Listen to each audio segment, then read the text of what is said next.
Hi, I'm DrTonyWeston. Overcoming avoidance in therapy, strengthening the therapeutic relationship. So the introduction here is we're going to embrace the challenge of avoidance in therapy. Today, I want to explore a crucial topic that many people experience in therapy. The avoidant parts of ourselves that can sometimes sabotage our healing journey.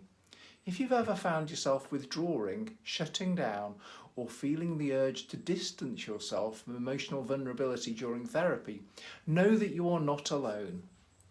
Avoidance often emerges from past wounds, unmet needs, or the fear of being hurt again. But there's hope. Together we can learn to understand, address, and ultimately transform these patterns, making way for genuine connection and growth. Understanding avoidance and its origins. Avoidance is often a protective response rooted deeply in our history. For many people, it develops as a means of shielding themselves from pain, rejection, or vulnerability.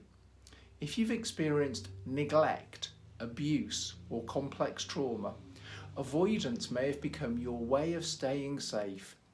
It often connects to what we call the flight trauma response, a need to distance yourself physically or emotionally when a threat is perceived.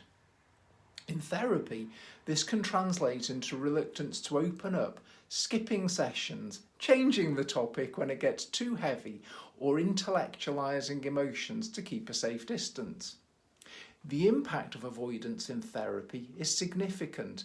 It can prevent us from fully engaging, creating barriers to trust and deep healing. On a psychological level, avoidance is often supported by cognitive distortions, patterns of thinking that keep us locked in black and white views or minimise our needs. Emotionally, avoidance is closely tied to difficulties in regulation. Suppressing feelings can lead to numbness, an inability to access or express emotions, or even an increase in emotional volatility when things go unaddressed for too long. Exploring the psychological and emotional roots of avoidance. Avoidant behaviour often involves specific cognitive distortions like black and white thinking. This pattern leads to viewing situations in extremes, such as thinking, if I'm not 100% open in therapy, therapy won't work for me. Catastrophizing, expecting the worst, can also play a role, creating anxiety about vulnerability. And detachment may show up as a way to keep emotions at bay, leading clients to intellectualize, dismiss, or avoid feelings altogether. Emotionally, avoidance often manifests as emotional numbing, a defense mechanism that suppresses overwhelming feelings to prevent pain.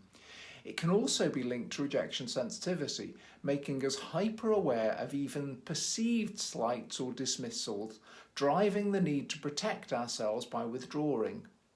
Strategies to address avoidance in therapy. The first step in overcoming avoidant behaviours is building a foundation of safety and trust. This means creating a predictable therapeutic environment where you feel secure in the boundaries and know that empathy and non-judgment are always present. Gentle pacing is also key. Revealing one's inner world should never feel rushed. Taking things slowly honours the protective role avoidance has played in your life. Understanding the function of avoidance is another essential step. Instead of judging yourself for withdrawing or shutting down, explore what these responses are trying to protect you from. Reframe avoidance as a protective strategy, not a flaw. This shift in perspective reduces shame and builds self-compassion. Recognising triggers and patterns of avoidance can also be empowering. By mapping out the situations, feelings, or interactions that prompt you to pull away, you can gain valuable insight. Somatic awareness can help here, tuning into physical sensations that accompany the urge to disengage can serve as a guide to understanding what's really going on beneath the surface. Body-oriented approaches such as grounding exercises, deep breathing, or mindful body scans can anchor you in the present moment. This creates a buffer against the urge to withdraw. Gentle movement like yoga or stretching can help release tension and promote a sense of safety within your body. Navigating relational and interpersonal dynamics. In relationships, setting healthy boundaries is crucial. Avoidance often masks unmet needs, and creating flexible yet protective boundaries helps foster connection while preserving your emotional safety. Practicing assertive communication, such as expressing needs and feelings without fear of judgment or rejection, is another way to engage more authentically in relationships. Attachment styles can also play a significant role. If you have an avoidant attachment style, you might find it challenging to be emotionally open. By gradually experimenting with vulnerability and connection, both in therapy and in your broader relationships, you can begin to rewrite these patterns. Utilising and transforming personal power. Overcoming avoidance isn't just about eliminating a behaviour. It's about transforming your relationship with personal power. Recognise that avoidance once served as a protective tool. It kept you safe when safety wasn't guaranteed. Now it can be transformed into intentional choices that reflect your self-care and agency.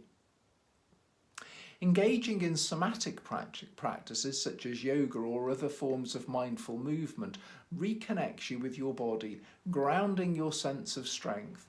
As you work to reclaim this power, building self-compassion becomes essential. Self-compassion involves recognising that avoidance is not a flaw. It's a response that deserves understanding and care.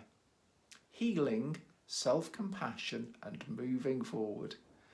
Trauma-informed reflection helps you acknowledge past wounds with compassion. Recognise how these experiences shaped your avoidant behaviours and give yourself permission to forgive and grow. Embracing empathy for yourself and others allows you to create cycles of understanding and connection, transforming avoidance into a source of strength. Moving from avoidance to authentic connection. By understanding and transforming the avoidant parts of ourselves, we can create meaningful and connected therapeutic relationships. Remember, avoidance is not about weakness. It's a strategy deeply rooted in self-protection. Together, we can shift from reactivity to intention, opening the door for healing, connection, and resilience. Thank you for joining me on this journey.